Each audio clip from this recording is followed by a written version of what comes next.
Alright, ladies and gentlemen, we are back. And we are back with old Egypt and just past the pyramids. Let's get them back in view.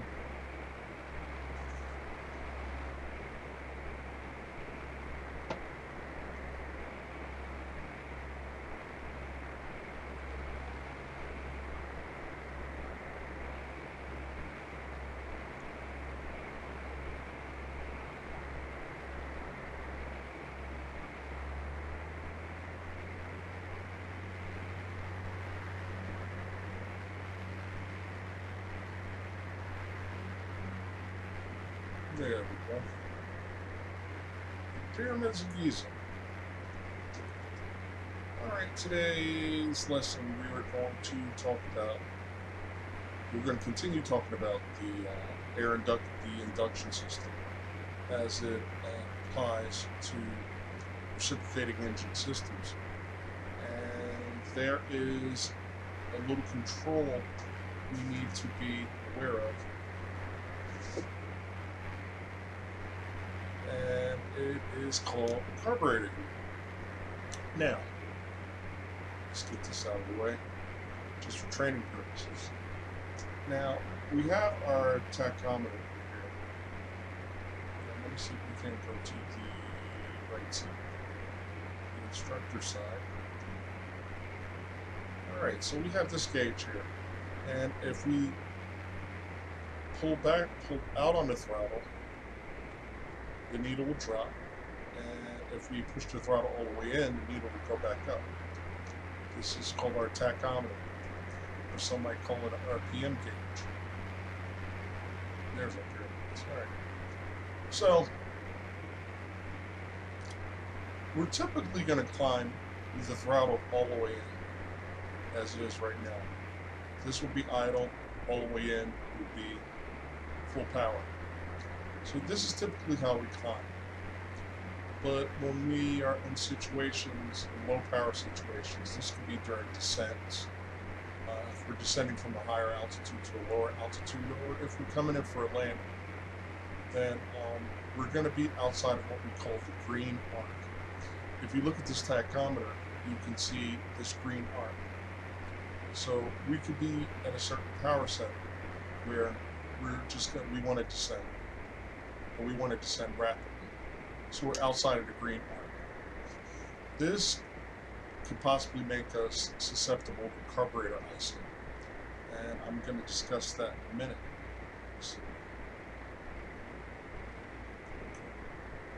So when we're outside of that green arc, we need to apply carburetor heat.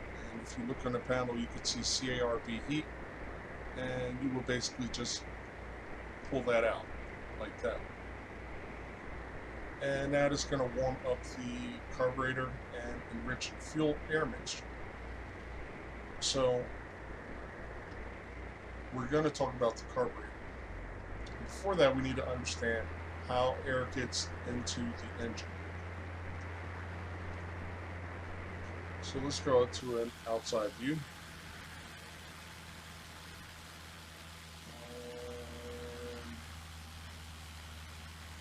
Trying to see, okay, I think I can. Okay. There we go. So, this airplane, let's get those beautiful pyramids in view. Alright, so as this airplane is flying through the air, there's a little area right there. You'll see it screened off so no debris or anything can get into the engine as we're flying along. So that is the entry. That's how air gets into the engine before it reaches the cylinders, and it's screened off because if there's any dust or debris or any garbage, we don't want that getting into the engine. Alright. Let's do a little flyby and we will discuss it.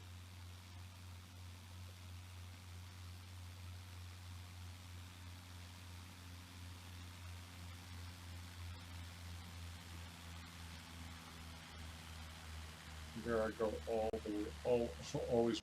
Okay, so here is a photo brought to us by Wikipedia, and this is the carburetor.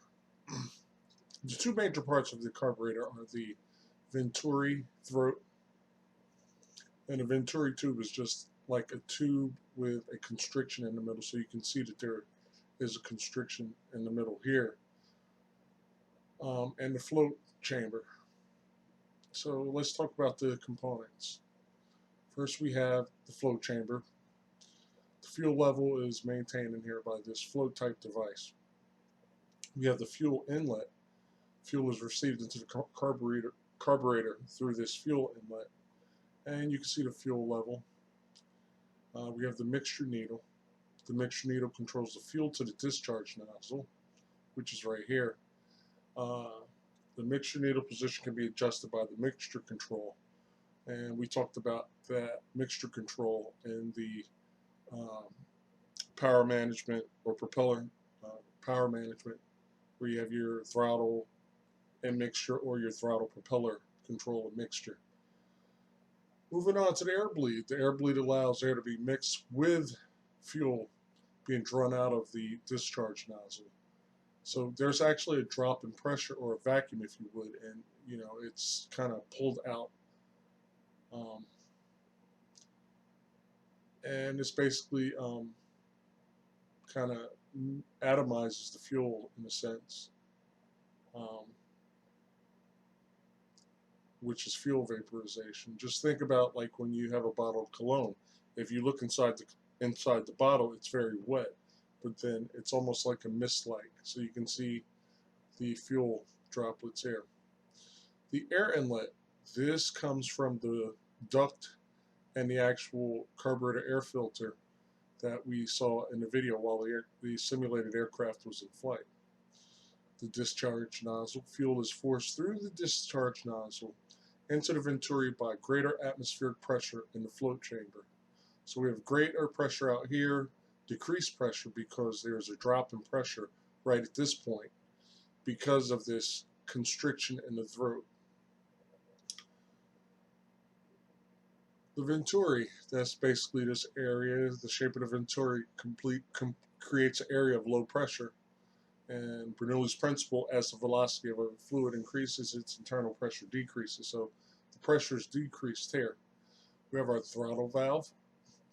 The flow of fuel air mixture is controlled by the throttle valve. The throttle valve is adjusted from the flight deck by the throttle. So the throttle control actually opens and closes this up. And then the fuel air mixture is, after it's blended, it's routed to the combustion chambers. All right, so that is our carburetor. Now this is our carburetor in a normal situation. We have to understand that we have high carburetor icing potential, and this is the reason why we need carburetor heat. We could get it as high as 20 degrees Fahrenheit, as low as 20 degrees Fahrenheit, up to about 70 degrees Fahrenheit. So we can see how this chart has 20 to 70 degrees Fahrenheit, and high relative humidity can be one of the contributing factors to carburetor ice. So when we operate outside of the green arc, we want to make sure that we have our carburetor heat on, so we don't get any engine abnormalities. If we don't, then this is the situation that can occur.